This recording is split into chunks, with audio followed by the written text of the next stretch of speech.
নমস্কার বন্ধুরা, আপনাদের প্রত্যেককে হাই পেটু কুকিং চ্যানেলে ওয়েলকাম। আজকে আমার রেসিপি পুনকা শাক, বা যেটাকে আমরা অনেকে খোসলা শাক বলে থাকি, সেই পুনকা শাক বা খোসলা শাকের ভাজা।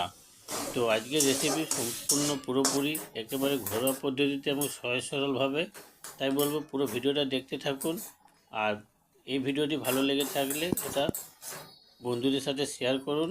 আর আমার চ্যানেলের ভিডিওগুলো যদি আপনাদের ভালো লেগে থাকে তাহলে এই চ্যানেলটিকে সাবস্ক্রাইব করবেন আর পাশে থাকা বেল আইকনটিকেও প্রেস করবেন, যাতে যখনই কোনো নতুন ভিডিও আপলোড করা হবে সবার প্রথম আপনাদের কাছে নোটিফিকেশন পৌঁছবে।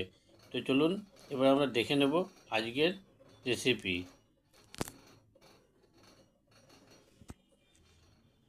তো এর জন্য আমি বাজার থেকে একেবারে সতেজ টাটকা এক আঁটি পুনকা শাক অর্থাৎ খোসলা শাক আমি নিয়ে এসেছি। তো দেখুন কত সুন্দর একেবারে টাটকা সতেজ এই পুনকা শাক। তো এই শাক প্রথমে আমি এরপর খুব ভালোভাবে কেটে নিয়ে এটাকে ধুয়ে নেব।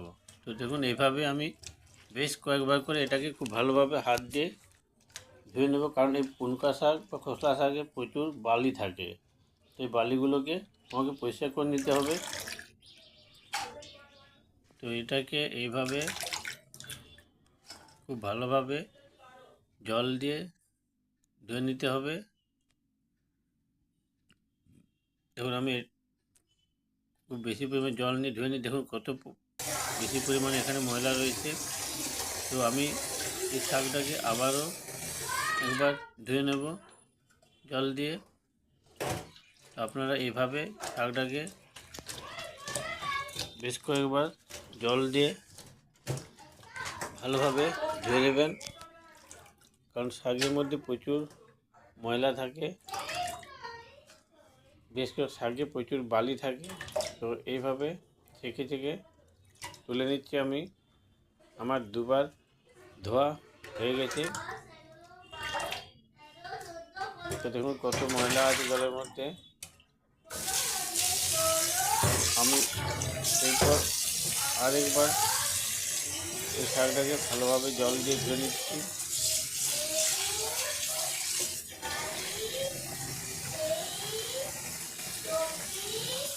এভাবে শাকটাকে 2 থেকে 3 বার খুব ভালোভাবে ধুয়ে নিতে হবে।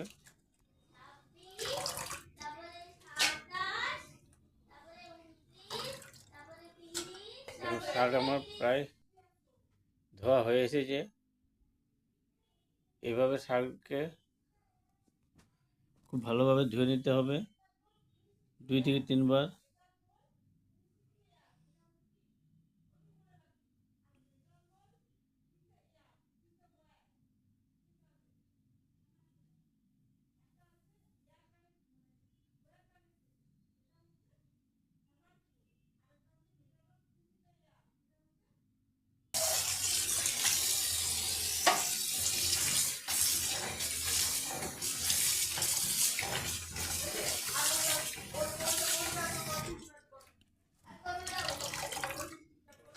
এভাবে 3 থেকে 4 বার শাকগুলোকে খুব ভালোভাবে ধুয়ে নিতে হবে।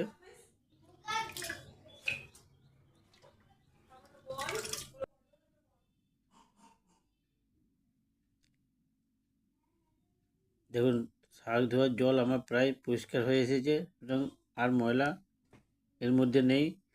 তো আমার শাক ধোয়া কমপ্লিট।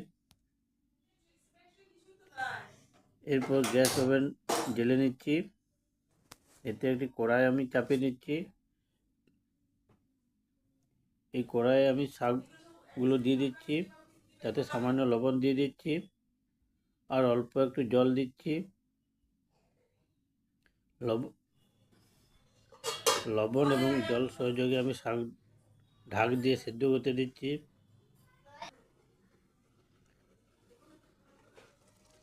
দেখুন 2 থেকে 5 মিনিট ঢাক দেওয়ার পর আমি খুলে দেখছি যে শাক আমার প্রায় সেদ্ধ হয়ে এসেছে। দেখুন শাকগুলো প্রায় সেদ্ধ হয়ে এসেছে। আপনারা চাইলে শাকগুলোকে প্রেসার কুকারের মধ্যে দিয়েও সেদ্ধ করে নিতে পারেন। আমি আবারও 2 থেকে 4 মিনিটের মতো ঢাক দিয়ে রেখে দিচ্ছি, এতে শাকগুলো আরও ভালোভাবে সেদ্ধ হবে। দেখুন এবার শাক আমার প্রায় পুরোপুরিভাবে সিদ্ধ হয়ে এসেছে। এরপর আমি এই শাকগুলোকে জল থেকে ছেঁকে নেব। যদি কোনো বালি থেকে থাকে তাহলে জলের মধ্যে রয়ে যাবে। আপনারা পুরো জলটাকে শেষ করবেন না, কিছু জল রেখে দেবেন নিচে। এতে কী হবে, বালি যদি থেকে থাকে সেগুলো নিচে পড়ে থাকবে। দেখুন আমি শাক ছেঁকে নিচ্ছি।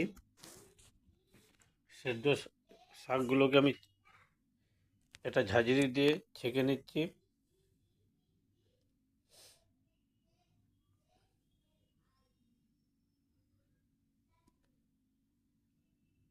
তো আমার সেদ্ধ শাক ছেঁকা হয়ে এসেছে।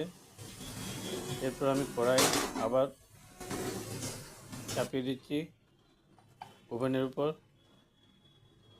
এতে আমি সামান্য একটু সর্ষের তেল দিচ্ছি আর দিচ্ছি একটি শুকনো লঙ্কা টুকরো। আপনারা যেমন ঝাল খাবেন সেই অনুপাতে লঙ্কা দেবেন। আপনারা চাইলে এখানে কাঁচা লঙ্কা দিতে পারেন, আবার এখানে কুচানো পেঁয়াজও আপনারা দিতে পারেন। আর দিচ্ছি আমি সামান্য রসুন থেতো করা। লঙ্কা আর রসুন আমি সর্ষের তেলে অল্প সময়ের জন্য ভেজে নিচ্ছি।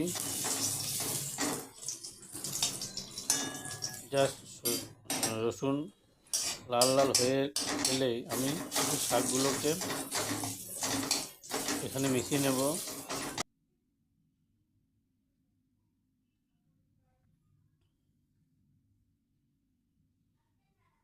তো এইভাবে খুন্তি দিয়ে নেড়ে চেড়ে রসুন এবং লঙ্কা ভেজে নিতে হবে। দেখুন লাল হয়ে এসেছে। তো এবার আমি ওই সেদ্ধ করা শাকগুলো এখানে মিশিয়ে নিচ্ছি। এরপর এই শাক খুব ভালোভাবে মেখে নিতে হবে রসুন এবং লঙ্কার সাথে।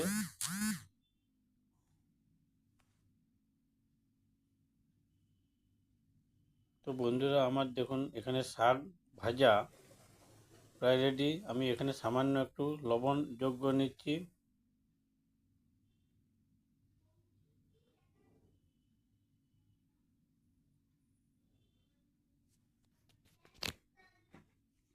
এবং লবণ আমি খুব ভালোভাবে মিশিয়ে নিচ্ছি শাকের মধ্যে।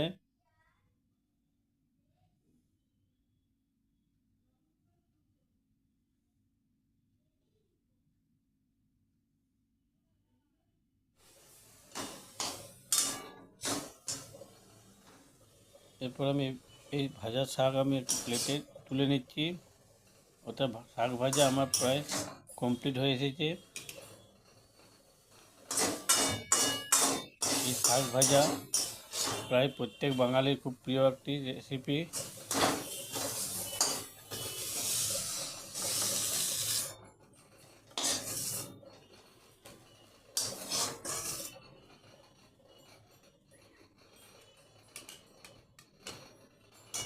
তো বন্ধুরা দেখুন আমি কত সহজে এখানে শাক ভেজে নিলাম। তো আপনারাও বাড়িতে এইভাবে শাক ভেজে খান। আর আপনাদের এই রেসিপি কত ভালো হচ্ছে বা টেস্টি হচ্ছে সেটা অবশ্যই কমেন্ট করে জানাবেন। আর এই চ্যানেলে ভিডিওগুলো ভালো লেগে থাকলে এগুলো শেয়ার করবেন। আর এই চ্যানেলে ভিডিওগুলো যদি ভালো লেগে থাকে তাহলে চ্যানেলটিকে সাবস্ক্রাইব করার অনুরোধ রইল এবং পাশে থাকা বেল আইকনটি প্রেস করবেন। তো প্রত্যেকে ভালো থাকুন, সুস্থ থাকুন, stay safe, stay healthy. Thank you. দেখা হবে নেক্সট ভিডিওতে।